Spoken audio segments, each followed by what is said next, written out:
The chance to shape your future is here. Learn and connect with exciting new opportunities.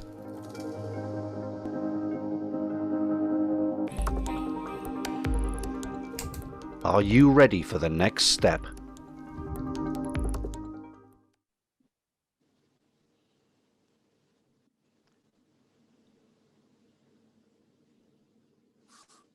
Bore da pawb, good morning all, and welcome to this webinar, which is focused on the extensive range of support that is available to help companies based in Wales to either begin exporting or indeed to grow their existing exports.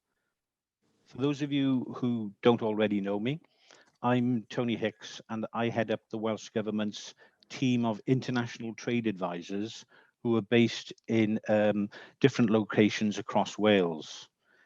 Our role is to work with businesses across all sectors, including, of course, the tech sector, which I'm pleased to say is one of the Welsh Government's priority sectors for support. I'm joined this morning by one of our ITAs, Ruth Stockley. Ruth covers part of the southeast of Wales region and is very experienced in this area of work. I'm actually delighted to say that Ruth rejoined my team just after Christmas, following a 4-year stint, a posting in our Brussels office, where she dealt with support to help Welsh companies export to not just Belgium, but wider parts of the European Union, and also to work on inward investment projects. So Ruth, very experienced, is going to take you through the range of support that we provide either ourselves or through our partner network very shortly.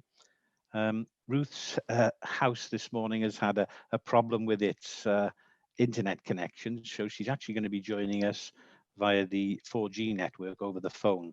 So please bear with us. There may be a few sort of glitches or delays, but I'm sure we'll be able to get you through that session. In addition to Ruth, I'm also pleased to say that I'm joined by a further colleague, Catherine Kemp, who may well be known to some of you, as Catherine provides business support, wider business support to tech businesses in Wales, and also Dominic Dinardo, who's the CEO and co-founder of fintech business Aforza, based here in Cardiff. And Catherine's worked very closely with Dominic on developing their international activities. So following Ruth's presentation, I'll then introduce Catherine and Dominic, and they're going to have a sort of a Mel Smith and Griff Rhys-Jones across the table discussion, if you'd like, around Aforza's journey to date. And I really am very grateful to them both, and Ruth, of course, for giving their time and sharing their insights today.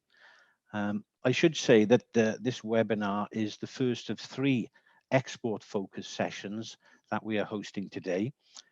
Immediately after this session, we have a further one focused on selling goods and services to the EU, which of course is particularly in the news at the moment for obvious reasons.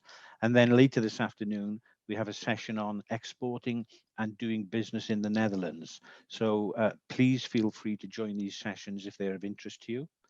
And in addition, of course, you can also come and meet us and make contact with us via our virtual booth, which will be manned throughout today. In terms of questions, please feel free to ask questions in the chat bar on your screens, to the right of your screens, I believe, and then we'll attempt to answer some of these at the end of the session. We've got an hour or just over for this particular session, so without further ado, I shall hand over to my colleague, Ruth Stockley. Thank you, Tony, and good morning, everybody. Thank you for joining the session on supporting exports. If you look closely at our title slide, you'll see that our picture represents both exporting of physical goods and services, because the support that we talk about today covers both these areas. And in our next slide, I just wanted to tell you a little bit about what this presentation will cover. So we're going to go very quickly through, we're going to very quickly set the scene with a very brief background as to why Welsh Government is so keen to support exporting companies. Then we're going to have a look at how we work with other partners to deliver that support before getting into the really interesting bit, which is the actual support that we can provide. And so in our next slide, we will see, we're going to start with why exporting is important. And it's not only important to the economy, but it's important to businesses like yours. And if you've never exported before, it's well worth considering if this is something that could help your business grow. Because as we'll see in the next slide, there are really lots of benefits to a company to exporting. It can have a transforming effect on a business because it affects and touches nearly every aspect of the business. There's the obvious primary advantage of increasing sales and profits. And then closely linked to that are the increased efficiencies through higher volumes and lower costs. But there are other benefits, as you can see. Businesses who trade internationally are by their very nature more fleet of foot. They have to become more responsive, more flexible, because they're responding to constant market challenges. So it will actually help to hone your business once you start to export. Also, working in foreign markets can aid product development and innovation, because as you work in these foreign markets, you will, in most cases, have to make some adaptations and adjustments to suit the individual market. And so that can actually lead to improvements. It can spark ideas. It can even lead to expansion of new ranges. And of course, it's good for the economy. I'd like in our next slides now to just cover very, very quickly why it's so important to the Welsh Government. As you'll see throughout the rest of the presentation, Welsh Government is really committed to increasing Welsh exports. And in fact, it's at the heart of Welsh Government policy and features in a number of our major strategic documents, which we've got listed on the next slide.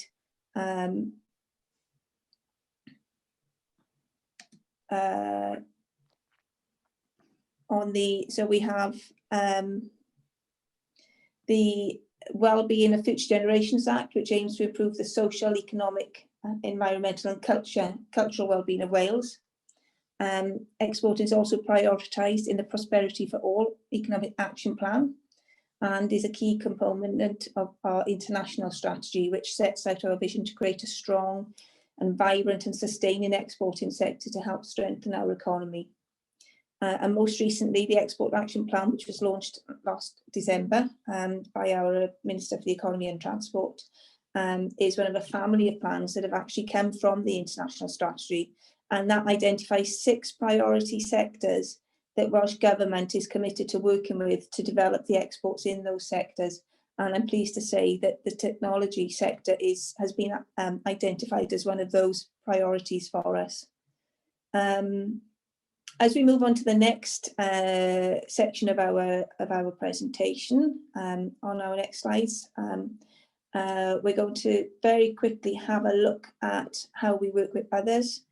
I have to say that Welsh Government isn't able to deliver all the exporting support on our own. We do work very closely with a range of delivery partners who all have a part to play. And as you can see in the next slide, which is a very busy diagram, you can see the full extent of the support that's available out there to exporters from a real diverse range of partners, both at home and abroad. And this morning, I'd like to point you in the direction of a few of those, starting with the Chambers of Commerce, which is actually last on my list. The Chambers of Commerce provide an excellent documentation and advisory service to companies, and they're particularly important at this time as they're helping companies to comply with the documentation requirements that have come into force since the 1st of January for exporting to the EU. They are in effect acting as a customs intermediary for lots of companies at this point and helping businesses to navigate the new rules and continuing to trade. The Chambers also run excellent training courses to get you up to speed with all aspects of exporting, whether you're right at the beginning of your exporting journey and not done it before, or you need some training in a complex area. They have training courses to suit all those different things. As we go through the slides, I'm also going to mention the part that is played by the Department for International Trade and UK Export Finance, and of course Welsh Government. And this moves us nicely on to the next slide, where we'll start to look at how Welsh Government can help a company to take its first exporting steps. So we're starting with first steps because the Welsh Government support is designed to help businesses at every single stage of the export journey, right from before you've even put your strategy in place to big experienced exporters. I appreciate that some of you listening in will be at different stages, and if those of you who are experienced can just bear with me for the next slide. In the next slide, I'd like to go through the sorts of questions that you should be asking yourself if you are considering exporting for the first time. So you need to be considering things such as, is my business geared up to serve a bigger market? Do I have the capacity to deal with this? What market do I start with? This is absolutely crucial to your success, identifying the market that's, that your first target market. Is my product or service ready for that particular market? Does it need adjustments to make it a better fit with the environment, the culture, the infrastructure, the customers? Do I have the resources to support my export plans? Do I need international salespeople, agents, distributors? Do I know what documentation I need? What's the business culture going to be like and the etiquette? And these are all the types of questions that companies should ask themselves before they plunge into exporting. But they're also the building blocks for constructing your first export strategy. And although they may sound a little bit daunting, there's lots of help out there, and we and the partners that we work with can help you to answer each of those questions. And in our next slide, I'm just going to start to tell you a little bit specifically about the actual Welsh Government support that's available. We can work with you on a one-to-one basis to signpost you to the best sources of information and to make introductions. And sometimes that will be external partners, and sometimes it will be actually working in-house with ourselves. But we have excellent working relationships with partners such as the Department for International Trade and the Chambers of Trade and the Institute of Export. As I said, we can provide that support ourselves. Where appropriate, we will work with companies on a one-to-one basis to provide a very tailored service, either in-house or calling on our external contractors. And we can help companies to develop things such as an export strategy, help you to select the best market for you, define the route to market. Do you need an agent or a distributor? Look at the financial considerations such as the pricing and the payments, and then getting to grips with the actual export procedures. The other thing that we can do is we deliver a range of workshops on different exported topics. These have been delivered online in recent months, and in the past few months we've had workshops covering topics such as rules of origin and customs declarations. And if you go to our the exporting zone in our Welsh Government site, you can actually find recordings of these if you want to look them up later. In our next slide, you'll find some of the webinars that are scheduled for the next month or so, and they include things like there's actually one tomorrow, which is looking at export opportunities to sell to the United Nations. If you are interested in that, I'd encourage you to sign up straight away. There is also one coming up then on the export opportunities for the tech sector in France in March. So these are all posted on our website, and I'd encourage you to check frequently, go to see what's coming up.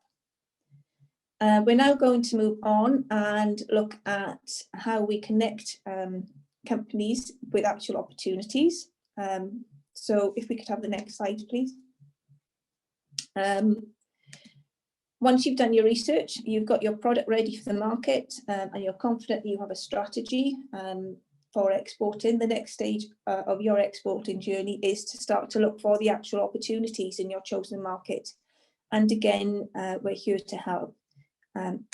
In this slide, you can see a map showing the extensive network of overseas offices that Welsh Government has. As Tony said, I've just returned from working in our Brussels office for the past 4 years. And I can tell you that the staff in each of our offices are really well networked with the local business communities, and also the trade teams in the Department for International Trade that sits in the embassies and the consulates all around the world. In most cases, our staff are co-located in the embassies and work closely with those UK government teams. And in addition to that, our offices work with the Welsh Government trade envoys abroad. The trade envoys have been recently appointed, and if you joined the conference yesterday, you might actually have watched the keynote speech given by Aled Miles, who is one of our trade envoys to the US, and he's based in San Francisco and focused on tech.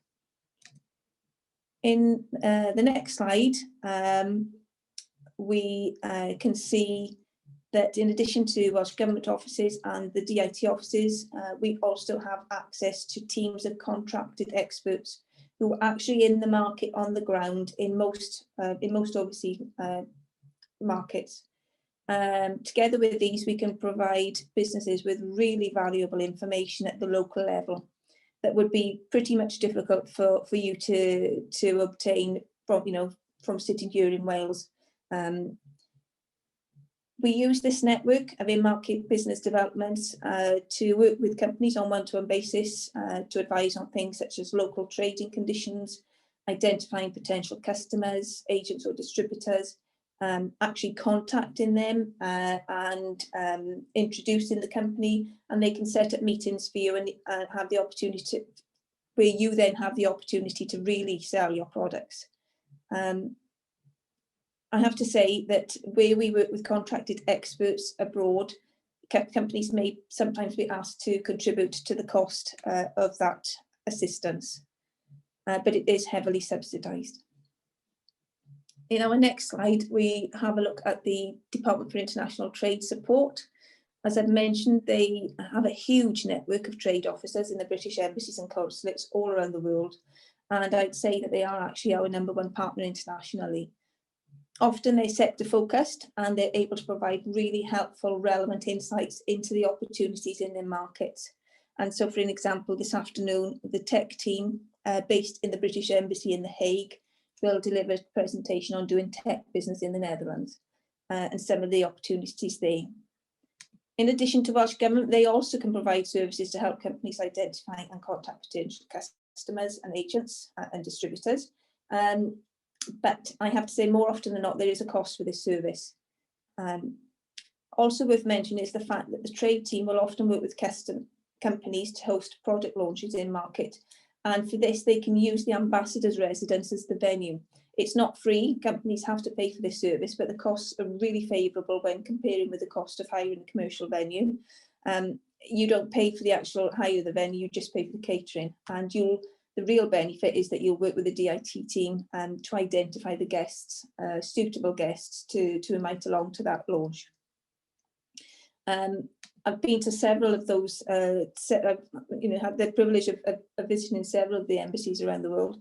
And I have to say that they're usually based in old prestigious buildings, and guests like to receive these invitations. So if you do this sort of thing, your company can benefit not only from the association with the British Embassy, but the fact that it's in a lovely building that lots of people are quite interested to come along and have a look at. As I mentioned, lots of teams are sector focused, and I also need to mention the fact that in the UK there is a trade team working exclusively for tech. They're called the DIT Tech and Smart Cities Trade Team.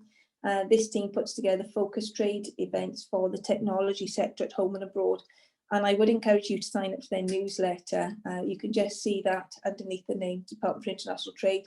If you email that, then you will get, you can get yourself added to their newsletter, and then you get advance notice of all the opportunities that they're working on, all the events that they're doing. Moving on, in our next slide, we're going to start looking at how we actually help companies to get to market. As we've seen, we help companies compose their strategy, start the exporting journey, find the opportunities, However, for lots of companies, the first visit to a new market can also be costly and not a little daunting either, because it's often it can often be a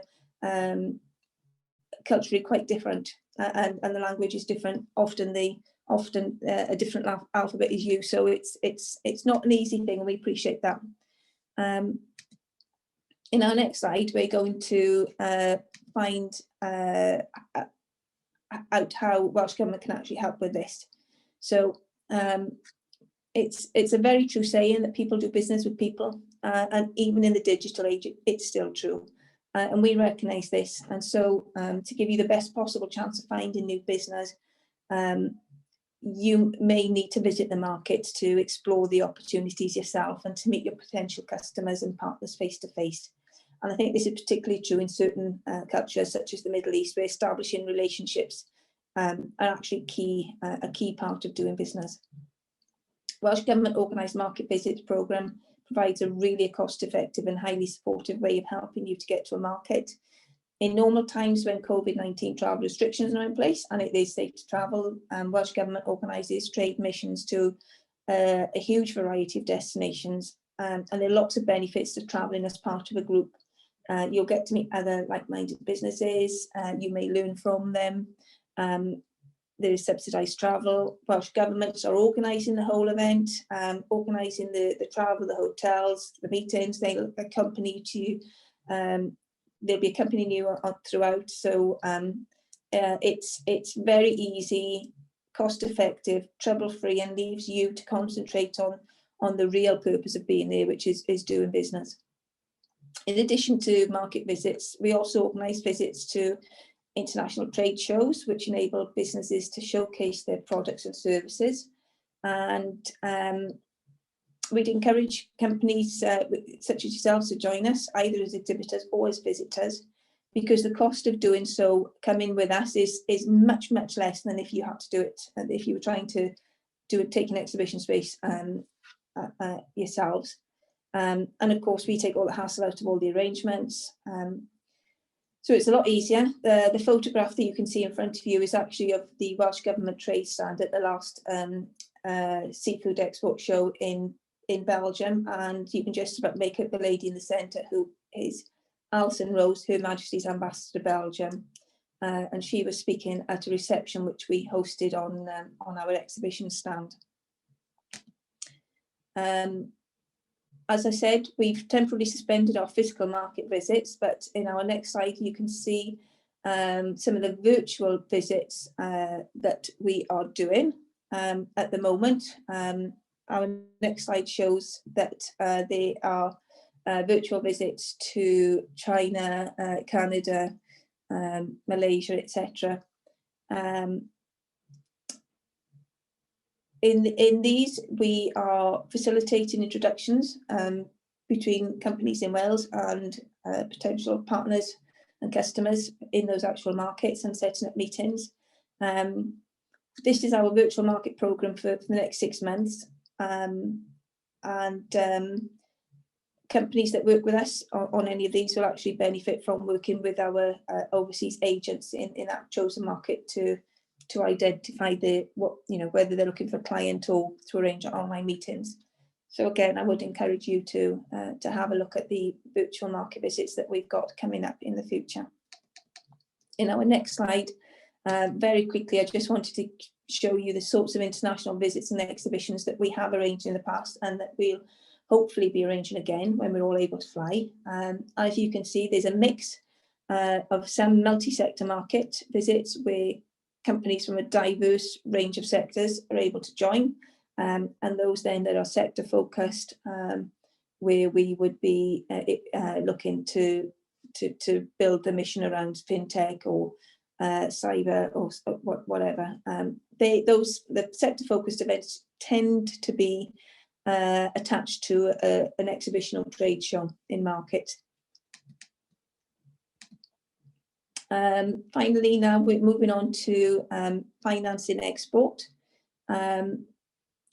We recognise that financial considerations can often be a barrier to trading internationally, and there is potentially support for this too. And in my next slide, I just wanted to tell you give you a very brief overview of the UK export finance.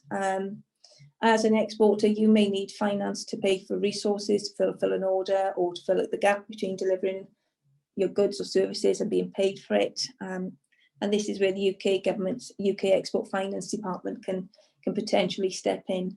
UKEF is the UK's export credit agency. I think it's one of the oldest, if not the oldest in the world.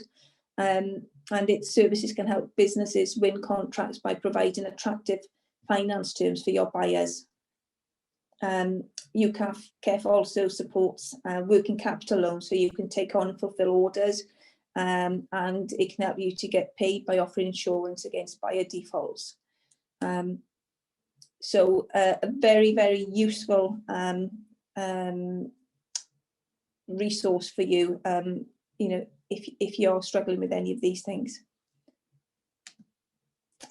In our next slide, and this is, I'm rapidly coming to the end of the presentation, I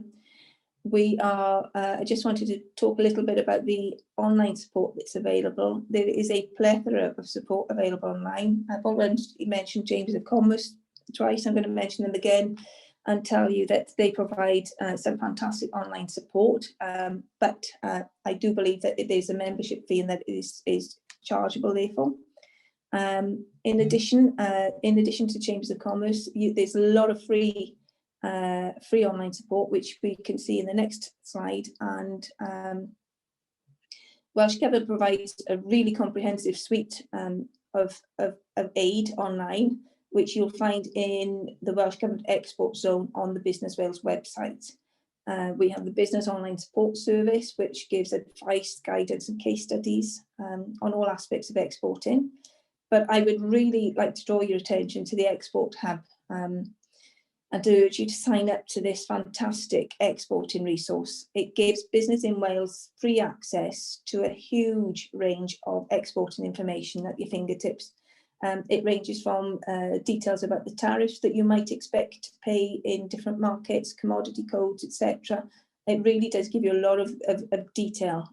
It's a fantastic resource for export managers, and it also includes helpful background country reports, so you'll get a real good feel for the country and the market before you decide to go there.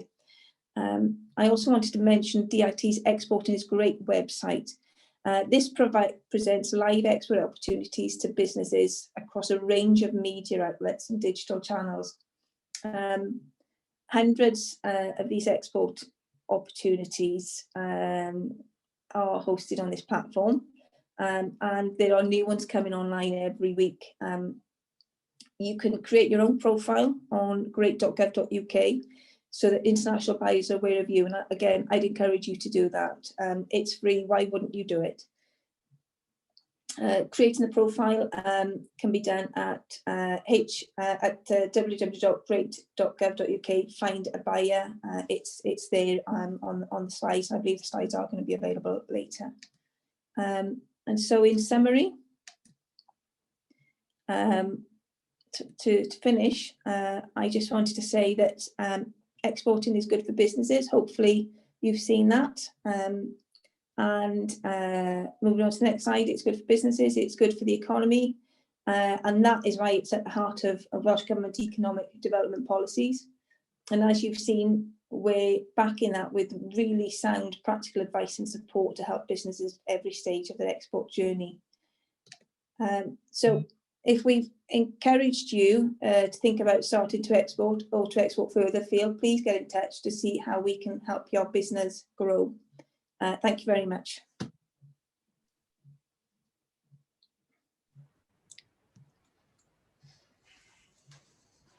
And that's all from me. There we are. Thank you very much indeed, Ruth. Apologies, everybody. I actually thought I'd turned my video on earlier, but clearly I hadn't, and it's been pointed out to me. So apologies for that. Ruth, superb presentation, and as you say at the end there, there really is a lot of support available for businesses, no matter what stage of their export journey, whether they're just looking at exporting for the first time, right the way through to experienced exporters who are looking to expand into new markets and grow their exports further still. One thing I would add about your comment there near the end with regards to our export hub, as Ruth said, it's a tremendous resource, and it's crucially, it's completely free to Wales-based businesses to actually, if you register for that and then have a look through it yourselves, you'll find that it's really is a mine of useful information. So I would urge you, if you're not already signed up for the Export Hub, then I'd urge you to seriously look at doing that as soon as possible. That brings me on now to the second part of our session today, and I would like to introduce you to both Catherine Kemp and Dominic Dinardo. I've introduced them at the start, so I guess at this stage, without any further ado, over to Dominic and Catherine. Thanks, Tony. Good to see you, Dom. I'll just crack on with the questions if you're happy. I think I originally met you about 2 years ago, but it'd be good to for everyone if you can explain what Avorza does, where you are on your growth journey, and most importantly for us, why you chose Wales. Brilliant. Thanks, Kat. Thanks, Tony. Great presentation. I really enjoyed the presentation because as I was watching, I was going tick, tick, tick. We did that. Yes, I know about that. It was a little bit of a relief, actually. I think good. We're exploiting all the services offered to us fairly well. So thanks for doing that. Good validation. Yes, I think it's been just under 2 years, Catherine, and yeah, I probably have I'm looking at myself in the video, probably not grey. Who starts a business in a global pandemic, right? Kind of crazy. Avorza is what's called an industry cloud company, and we are dedicated completely to consumer goods. So we're a software company, we're a modern 21st century cloud-based technology, and what's important about our business model, and there's more and more software companies doing this, is we dedicate ourselves to just one vertical, consumer goods. We've been going for just under 2 years. We now have 30 employees, most of whom are in Wales, and our customers include Heineken, Wowtech, Photos, Alchemas, Superform. We have customers now in Portugal, Germany, Cyprus in Eastern Europe, in Africa, scattered everywhere, interestingly enough, everywhere but in the UK for some strange reason, in the early days here. So going well. Why did we pick Wales? Well, Wales was not the original choice, I'll be honest, in our business plan. There's a certain amount of luck, and I'll tell you the quick story because it's interesting.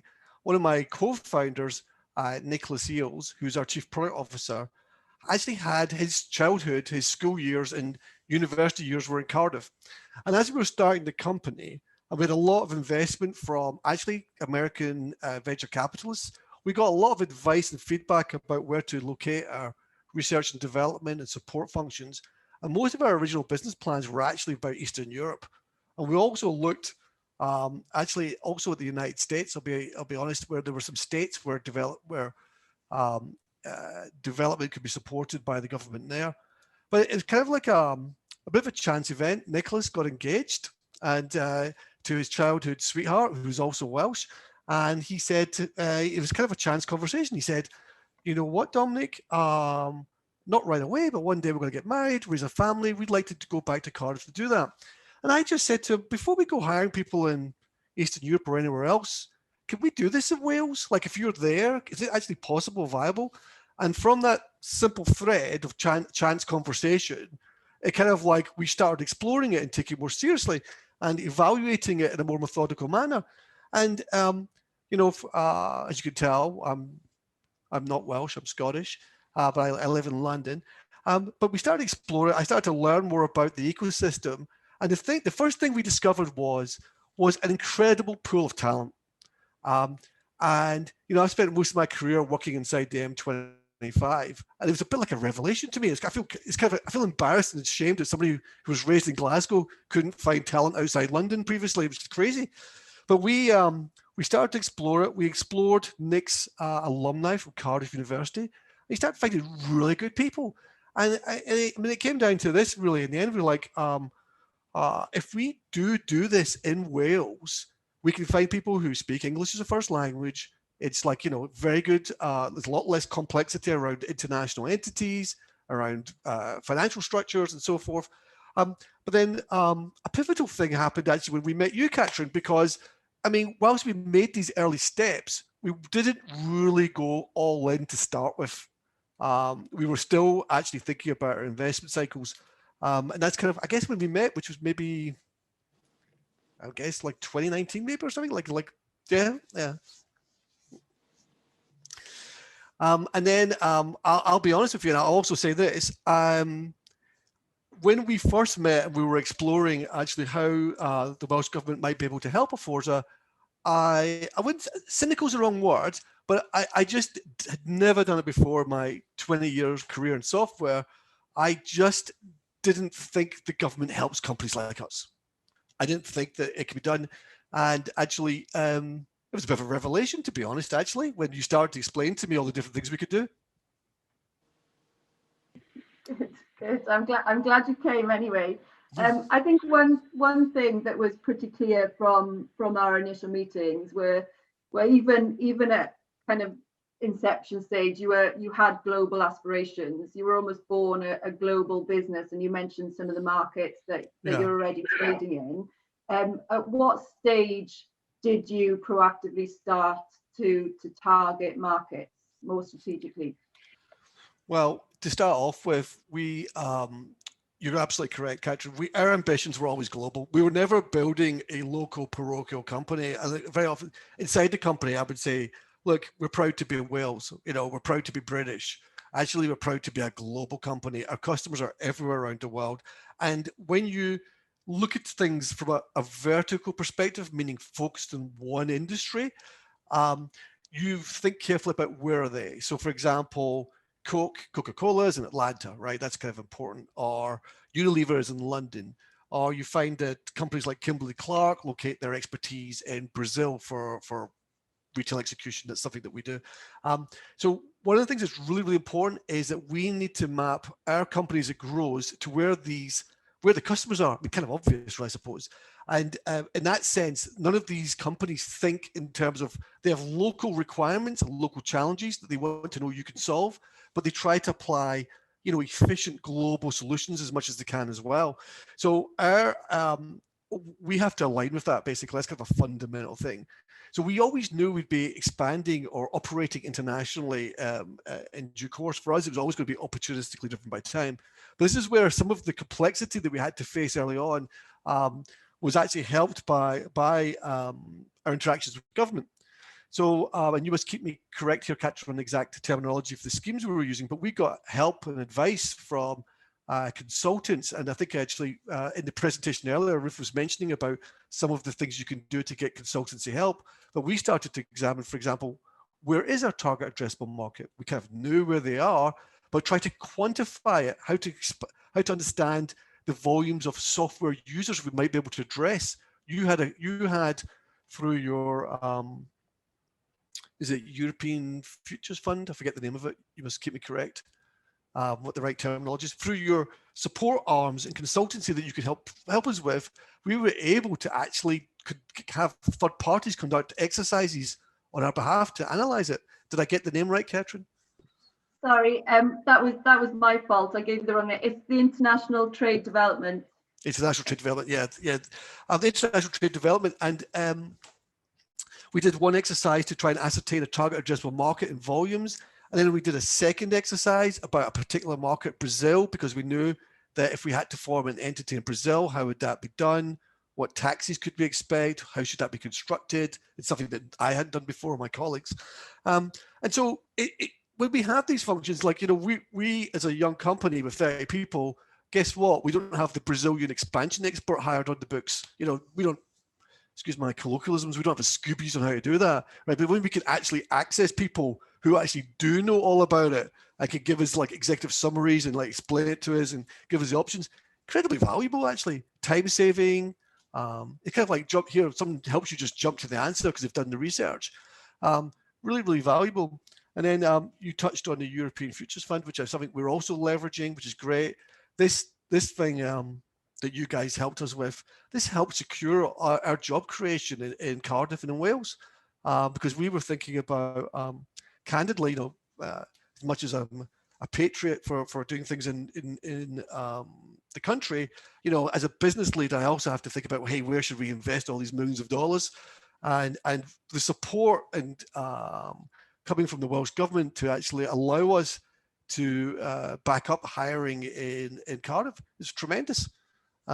So in general, I would say that I don't know how to quite quantify it, but I mean, if I think about it in overall terms, I think something like, I guess, like of our expansion, growth, and go-to-market capabilities, it's like the contribution of the government to actually help us has been significant. And I would say one other thing to anybody who's in like my type of role, if they might be listening, I know colleagues in sister companies where they deliberately have not gone to the government because they have a view that it's bureaucracy, they'll never get any help, it'll take too long, just ignore it. And they were wrong. I mean, candidly, sure. I mean, government is, of course, by definition, has to have its processes in a certain level of bureaucracy, but we've achieved quite a lot together in quite a short space of time, and we've now had quite a lot of people as a direct result of the support we received, contribute to that. So it's actually, I have to say, I've been, what's the right word I'm looking for? Really pleasantly surprised, actually, and grateful for the support we've received. Good, good. We certainly see it as a partnership that we want to support and work as part of your team. I think you've touched upon quite a bit already on the trade services, and apart from navigating the acronyms and terminology, how easy have you found working through our trade programs so far? Well, the way I would describe it, I hope, I thought the presentation was very well done, by the way, very articulate. Because having now gone through a little bit, I recognize much of it more than I did before. I still can't keep up with all the terminology. But what I've found is that working with people like yourself, Kat, and your colleagues, I've always found people very friendly and helpful about directing us about what's available to us. There was another thing we did, which was we did some research projects that you guys supported. We were looking at the application of artificial intelligence in consumer goods for a particular area. And you guys backed us to do that. And that also resulted in actually job creation. And we've now won a customer. So we're in the exploitation phase of the technology from that. Now, I would never have known that we could get your support to do that, right? And or even figure out how to navigate it. And I forget the gentleman, I think it was Clive, I forget his surname, but you connected me with the right people at the right time, so that actually, I think that guided support to help us navigate has been really instrumental in that. Because when you look at the list that we've put up, it's all very nicely laid out. I think once you kind of know once you know a little bit, it probably becomes clearer. But as a newbie looking at that for the first time, I was like, yeah, okay, but what do I do? And I think that guided support in the early days, Kat, has been really helpful, to be honest. Yeah. Good to hear. You mentioned at the start a number of the markets that you're operating in, and I'm probably make the assumption that not all of them were targeted and part of your original plan. How did you decide which markets to proactively target? And how important was our trade services in supporting? Well, nobody writes a business plan with the express purpose, I think, of building software to export to Kenya or to Cyprus. I think that's kind of a little bit more like opportunistic sales luck, to be honest, right?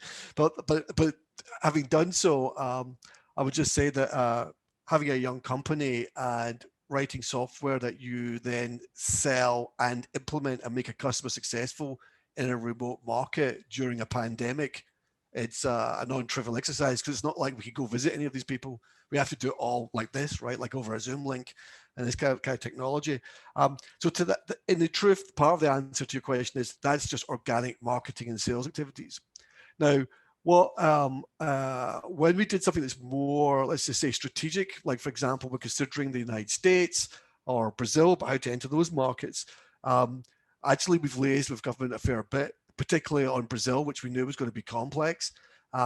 With regard to the United States, you actually set us up with discussions with the international, what's it called, the Department of International Trade and Industry, and we actually, it's like a Ruth's presentation, we started to use sister organizations to actually get connected.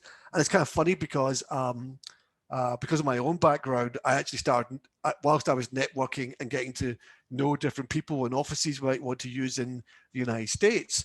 The funny thing was, people I knew in the software industry, the team wanted me to introduce them to as well. So it actually became a really valuable exercise where I could actually give a little bit back as well.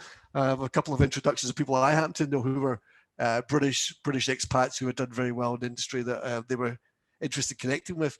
So I think that there's, as well as all the, hey, we'll do some consultancy for you, and here's a report, and here's the answer to a question, or I think there's a lot of intangible, I'd explain it, just general networking, feel good, can I do you a favor from people that I would say, really good attitude, frankly, of like, you know, hey, do you happen to know these people? Would you like to be introduced to them?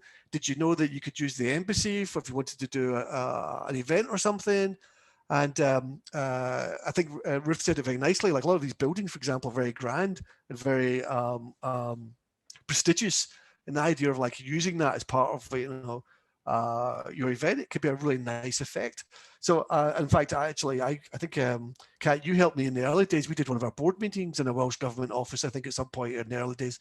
Yeah, so I think there's lots of, there's the tangible, and then there's almost like the intangible, the networking value, the use of the, you know, I'm standing on the shoulders of the entire British government and Welsh government when I can use those kind of things. So I think that I've always had a thing in my career, which is to make a company, even when it's early, get the sense of feeling bigger and secure, right? And making everybody feel at ease. My customers want to feel at ease that they're dealing with trusted, secure people. And I think when you kind of demonstrate you have the backing or interest of the government, you know, not in a competitive way, but in a way of like, you know, to support you, I think it just gives a extra, I don't know how you describe it, but it's just that extra factor that really, really helps. Sorry, I rambled there a bit on that answer. Oh, well, we got the gist of it. Yeah, it's all good, all good. I think as someone who's clearly kind of operated globally in the past, for Avorza, what's been the most surprising finding in trading under Avorza so far? Is there any surprises come up or something you would? Yeah, I think the honest answer to that question is 2020 with the COVID pandemic. I'm sure many people will relate to this, whether you're in government or in business, is just throwing up lots of imponderable challenges and problems that we're dealing with and continue to deal with.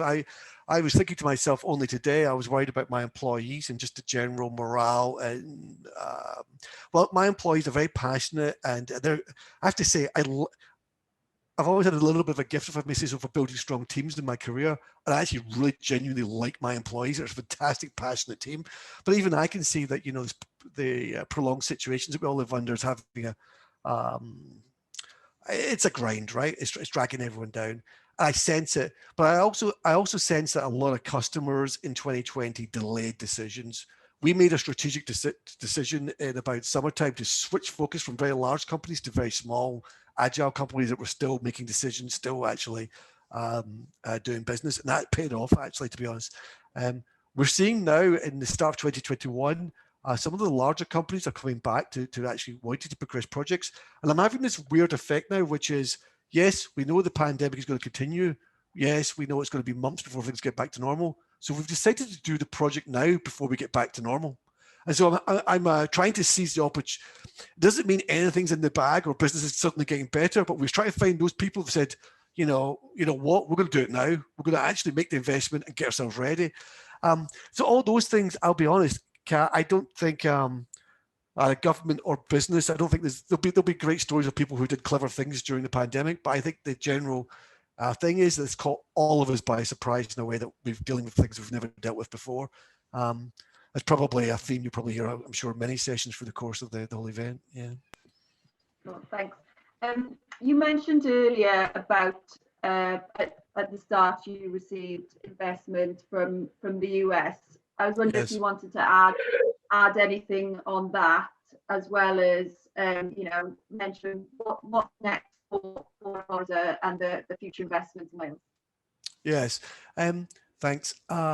So the investors, by the way, if you're interested in what I'm saying, you can find out more about Aforza from our website. It's aforza.com. You can look there. But there's an investment section there, and you can see that our primary investors were some venture capitalists, Bonfire, Dower, and Salesforce Ventures. For those of you that might know Salesforce, it's a top 5 global leader in software, and a company I used to work for. So to get Aforza started, some of it was through our own relationships with these people who knew the team, founding team, knew what we were trying to do in the business model. And I wouldn't say that was easy, but it made the whole starting up easier. Now, the thing though, of course, is many of these people were actually very keen for us to move to America straight away. In fact, one of the commitments I made as the CEO would be that I would eventually locate myself there. But none of them, actually, with the exception of Salesforce had a long history of investing in the UK, but none of the others had actually had any history of investing in the United Kingdom, full stop. But they did have experience of investing actually in elsewhere. Some of them had run organizations with investments in Eastern Europe or in some of the some states within the United States with big investments. So one of the things that actually was interesting for us was actually we were telling a story of your investments being supported by the Welsh Government. They are helping us. And it actually helps a lot. And that's one of the reasons why I mentioned earlier, we actually ran the board meeting in a Welsh Government office because we wanted the investors to sit there and see that, like, this is not just Dominic spitting off stuff. There's a relationship. You're sitting in the very room, you know, and that actually helped a lot. And we actually had, we've had subsequent investments from all of these people. And the backing of the Welsh Government also contributed to the whole business plan for that. And that's why we committed to actually making more than 100 jobs in the Cardiff area, Cardiff, Wales. And that actually all played part of it. So all these things are kind of like, I guess it's like a sequence of events. They all start to interlock where the company is stronger where, you know, based on that first investment, you guys backed us, and then it becomes a stepping thing. Now, of course, we have to execute as a business, which I'm glad to say is COVID pandemics aside, starting to really happen. But that's been a real growth story. And yeah, we'll be continuing to invest and grow globally. And then ultimately there will be, of course, be international offices, particularly in the United States, is somewhere I'm thinking about. But our decision is to locate our R&D, our support, and all our back office infrastructure actually in Cardiff. Perfect, just what we want to hear. I know there have been a few questions posed, so I'll pass you back to Tony to lead on that one. It was good chatting to you. Good to see you, Kat. Many thanks both. Really, really interesting. I didn't know Aforza that well, Dominic. You know, Catherine's been your go-to person in the team for that, but really interesting insight into your business and how it's grown. We've got a question being posed by one of our listeners from James Sheridan, where he says, "Great success story, Dominic. Do you think the stars have aligned for you in terms of support? You had a good idea, well developed and ready to grow." Thanks, James. Yeah, I do. I think that the challenge, I suspect many people can relate to this for me, is really around timing, just like I already answered around COVID. We've market tested our product now. We know it works. We have, it's kind of funny, I wish I had it ready for you, but we've actually had success in Kenya with one of our early customers where they took our product out into the field, and we get these pictures back of people from Superform, the company Superform, where there are, you know, taking pictures of shacks that sell mattresses out in Nairobi and out in the road. And you're thinking, like, you know, we've started this company, we've built this software, they've managed to put it on their phones, we've sold it, implemented it, and got these guys successful so that mattress salespeople can walk around Nairobi and capture and do their jobs. And it's kind of like a sense of achievement and pride during the middle of a global pandemic. Who'd have thought it? And what I like about that is it's nice to think that you've added value for people, but it's also nice for the employees to see they've done this, they've been working really hard, and they can actually see that, you know, because you've done all these things, someone's actually getting value from it at the end. And who'd have thought it, right? So yeah, I think as regards going support for the future, I am constantly looking for good people, let's say, in the area. So actually, We're looking particularly for people with computer science backgrounds or anyone who's got a Salesforce background, etc. in the area right now. We're still hiring. And yeah, in fact, I think that, let me just finish my answer with this. I think some ways you could simplify my job to the following three things. My job is sell customers and make them successful, hire really, really good people. And if I've got some spare time, learn something. If I'm not doing one of those things, go back to one, because it's probably not right if I'm doing something else. Really quite that simple in some ways. I hope I answered your question, James. Yeah, thanks, Dominic. Yeah, we've got another 5 minutes left in the session, which we're going to have to end promptly because we've got another one coming up on this immediately after this session. But I've got a question for you, Dominic, and it might be linked to what you just said there about hiring good people. Is what's constraining you at the moment from doing more internationally? What have you got any barriers to doing that, or what do you need to overcome to expand your international work even further? The good thing about being a tech company is we're selling cloud software. So in many ways, I probably have a simpler business than many of your other colleagues who are maybe trying to make things and export them and have other stuff. So for me, it's cloud-based. So you literally go online and you can use it. What for me constrains me is actually market reach and our marketing and the ability to get to people. We don't, and this applies to everybody right now, we can't visit anybody. So everything we do in terms of selling and marketing and selling is completely digital. I mean, the flip side to that, of course, is it's cheaper. We don't travel, we don't entertain anybody. But everything we're doing is completely digital in terms of how to find people, market to them, and events. And that does pose some challenges because, as a young company, with only starting off with just a few references and very early days, it's a lot of trust you're asking for people when you can't shake someone's hand, look in their eyes, and that's challenge. But systemic issues, no, we don't have. In truth, we don't have those at the moment. We have learning issues. I was talking about my answer to Kat about Brazil. That's a big thing for us. Brazil's a very, very important market, and we have learning issues. If we open up Brazil, I guess we're going to open up this entity and try to grow in there with never going there. It's kind of crazy in the first little way. It's we're learning new skills there, I think, is the honest answer, Tony. But let me try to summarize my answer. Market reach. Digital only sounds great, but it's actually challenging in other ways. And then learning gaps. Right. No legal issues or anything like that, to be honest. We don't have that complexity, I think. Thanks, Dominic. Yeah, the angle I was coming in from then was always, what more can we do to help you with those constraints, with those barriers? And obviously, from listening to you today, you're very well connected there with Kat and the team. Kat works very closely with me and my team as well. So we'll continue with that relationship, and you know where to go to. And I think that's the sort of point I'd like to leave this session on to any other businesses listening in now, is if you don't already know your own Catherine Kemp, or you don't know your international trade advisor, what your local international trade advisor, then you need to do so. And you can do that either by visiting us on our booth today and tomorrow, or by contacting me or Ruth separately. And we'll connect you with your local person. So, I can tell from the conversation that you've had today how valuable your links with Catherine have been, and I think that single point of contact is invaluable to businesses.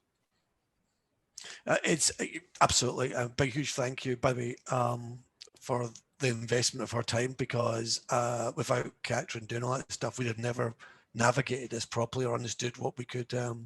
What I think one of the things I've learned from this is I never previously knew how much help you could get if only someone could help you, just point you the way a little bit. It's been phenomenal. I also think one of the things, Tony, you said, how can you help us more? I think like things like this, having the chance to do a little bit of marketing in some ways is like a great thing. And one of the things I noted from Ruth's presentation when she was talking about the export hub, I started scribbling it down.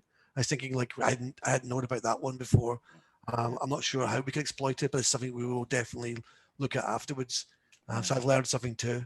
And I just want to say a big thank you to you and the team, by the way, for everything, been so supportive in the last couple of years. Absolute pleasure. The export hub's a relatively new thing, so and I'm not even Okay. sure whether we've shared it with Catherine yet, but Okay. it's relatively new, and companies are joining us. So the best way to do is register for it and just have a look around it then, and you'll get from it what you will, because you know what you're looking for there, and then you can actually wonder how you can apply that. But we're now on 11:30.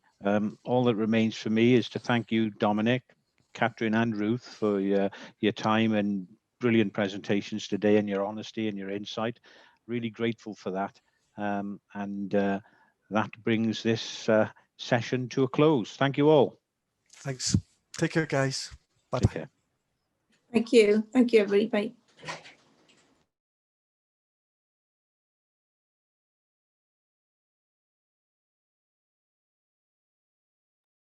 Thank you for joining the Emerging Tech Fest. Join us again on our virtual live sessions or watch us on playback anytime, anywhere.